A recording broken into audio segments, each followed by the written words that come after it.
اگر صدیق اکبر کی بات ہو اور ہجرت کی بات نہ ہو، اس سفر کی بات نہ ہو، تو بات یہ ادھوری رہ جاتی ہے۔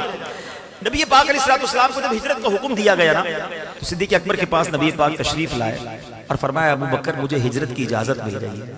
کہتے حضور کیا میں آپ کا رفیق سفر بن سکتا ہوں؟ نبی پاک نے فرمایا ہاں ابو بکر تم میرے رفیق سفر ہو۔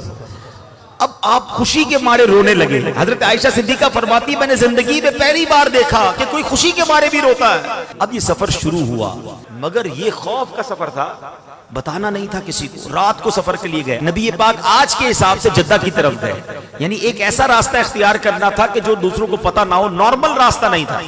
اچھا وہاں سے ہوتے ہوئے اس سے پہلے غار ثور میں چلے گئے۔ اب غار ثور جو نہیں گئے ان کو تو نہیں پتا، آج بھی مشکل ہے۔ اب نبی پاک علیہ السلام جب اس غار کی طرف جا رہے ہیں تو صدیق اکبر عرض کرتے ہیں کہ حضور آپ میرے کاندھے پہ تشریف لے آئے۔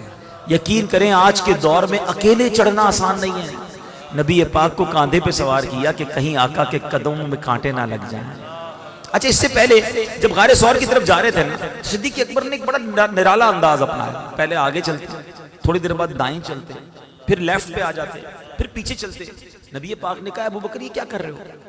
کہتے حضور جب مجھے خیال آتا ہے کہ دشمن آگے سے حملہ کر دے گا میں آگے آ جاتا ہوں، جب یہ خیال آتا ہے دشمن پیچھے سے حملہ کرے گا حضور میں پیچھے آ جاتا ہوں، جب دائیں طرف دشمن کا خیال آتا ہے حضور میں دائیں طرف آ جاتا ہوں۔ کہا کہ اے ابو بکر تمہارا خیال یہ ہے کہ دشمن جب مجھ پر حملہ کرے تو تمہیں تکلیف ہو مجھے نہ ہو؟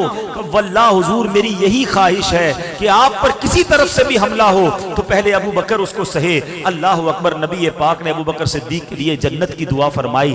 اب جب پہاڑ پر چڑھنے کا وقت آیا صدیق اکبر نے کاندھوں پہ اٹھایا، اوپر جاتے ہیں۔ غار کے اندر جانے سے پہلے، غار ویسے ہی بڑا خوفناک ہوتا ہے، نہ جانے کتنے جانور اندر پہلے سے موجود ہوں، کہ صدیق اکبر نے کیسے مزے لوٹے۔ وہ واقعی ایسا غار ہے کہ اگر دو بندے بیٹھ جائیں تو پیر سے پیر ٹکراتا ہے، سانس سے سانس ٹکرا رہی ہے۔ اتنی چھوٹی سی جگہ ہے، 3 دن اور 3 راتیں اللہ کے حبیب کے ساتھ ہیں۔ مگر سنو کیا کیا آپ نے، آپ اندر گئے، غار کو صاف کیا، محبوب کی آمد ہے، گویا تیاری کر رہے ہیں۔ دیکھا بہت سارے سوراخ ہیں، اپنی چادر کے ٹکڑے کیے، ہر سوراخ میں اپنی چادر کا ٹکڑا ڈالا، 1-2 سوراخ باقی رہ گئے، اپنا پیر رکھ دیا کہ حضور تشریف لائیں۔ طویل واقعہ ہے، نبی پاک تھک چکے تھے، آرام فرمائیے۔ آقا نے صدیق اکبر رضی اللہ عنہ کی گود میں آرام فرمایا، اور اب سانپ ہے جو بھی دیدار مصطفیٰ چاہتا ہے، بڑی کوشش کی کہ صدیق اکبر انگوٹھا ہٹا لے، آپ نے انگوٹھا نہ ہٹایا، اور اب حضرت صدیق اکبر کے انگوٹھے پر وہ سانپ کاٹتا ہے، زہر ہے۔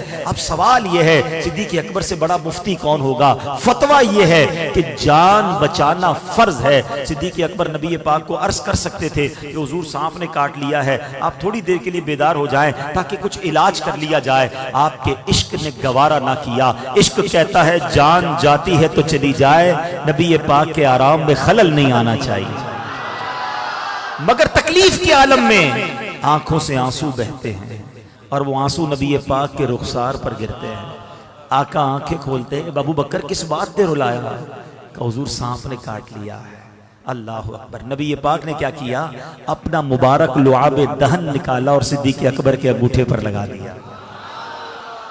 صدیق اکبر کا وہ زہر کا درد جاتا رہا، سبحان اللہ۔ جہاں صدیق اکبر نے جان قربان کی، مقام صحبہ پر مولا علی کی گود میں جب نبی پاک آرام کر رہے تھے، سورج ڈوب رہا ہے، مولا علی سے بڑا عالم کون ہوگا؟ ارے مولا علی کو معلوم تھا نماز پڑھنا فرض ہے، مگر عشق علی نے گوارا نہ کیا۔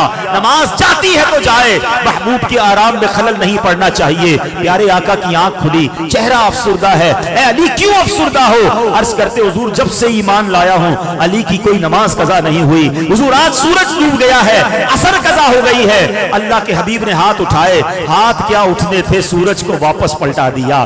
پھر عصر کا وقت آتا ہے، پھر مولا علی نماز پڑھتے ہیں۔ یہ 2 عظیم واقعات ہیں، 2 سب سے بڑے ہم کہہ سکتے مفتیوں کے واقعات ہیں۔ اعلیٰ حضرت کا قلم کیسے خاموش رہ سکتا ہے؟ اعلیٰ حضرت سے سوال ہوا کہ حضور ذرا یہ بتائیے، جان بچانا فرض، کتابوں میں تو یہ لکھا ہے، نماز پڑھنا فرض، سب سے اولین فرض۔ یہ دونوں نے کیا کیا؟